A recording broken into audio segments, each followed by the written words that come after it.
ফালাকাটায় রাহুল গান্ধীর কর্মসূচি স্থগিত। আজই দিল্লি উড়ে যাচ্ছেন রাহুল গান্ধী। হাসিমারা সেনা ছাউনি থেকে দিল্লি ফিরবেন রাহুল। বিশেষ কাজের জন্য দিল্লি ফিরে যাচ্ছেন তিনি। আজই বঙ্গে প্রবেশ করে রাহুল গান্ধীর ভারত জোড়ো ন্যায় যাত্রা, এবং যেটি জানা যাচ্ছে যে এই মুহূর্তে হাসিমারা থেকে দিল্লি ফিরে যাচ্ছেন রাহুল গান্ধী। বিশেষ কাজের জন্য দিল্লি ফিরছেন রাহুল গান্ধী বলে জানা যাচ্ছে। আমাদের প্রতিনিধি অমিত সরকার রয়েছেন এই মুহূর্তে আমাদের সঙ্গে ফোন লাইনে। অমিত, কি খবর আসছে? হঠাৎ করে কেন রাহুল দিল্লি ফিরে যাচ্ছেন?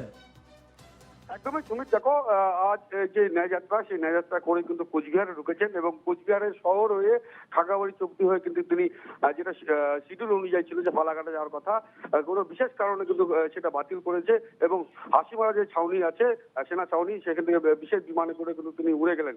কি কারণে তিনি উড়ে গেলেন সেটা কিন্তু এখনো পর্যন্ত জানা যায়নি। মূলত যেটা সূত্র মারফত জানা যাচ্ছে যে 2-3 দিন পরে কিন্তু আবারও ফিরে আসতে পারে বলে একটা সূত্র মারফত খবর পাওয়া যাচ্ছে। কিন্তু এই মুহূর্তে তিনি কিন্তু ফালাকাটা না গিয়ে কিন্তু তিনি কর্মসূচি স্টপ করে কিন্তু তিনি দিল্লির উদ্দেশ্যে রওনা দিয়েছেন।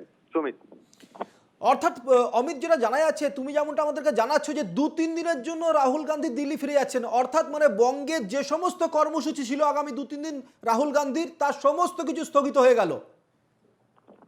একদমই একদমই দেখো, এই 2-3 দিন যে যে কর্মসূচি ছিল এই ন্যায় যাত্রা নিয়ে, ভারত ন্যায় যাত্রা নিয়ে, সেটা কিন্তু ইতিমধ্যে কিন্তু স্থগিত হয়ে গেল এবং তিনি কিন্তু কর্মীবিন্দু বা আরো যারা রয়েছেন নেতৃত্বরা, বাংলার যে নেতৃত্ব, তাদেরকে কি নির্দেশ দিয়েছে সেটা কিন্তু এখনো পর্যন্ত সঠিকভাবে জানা যায়নি।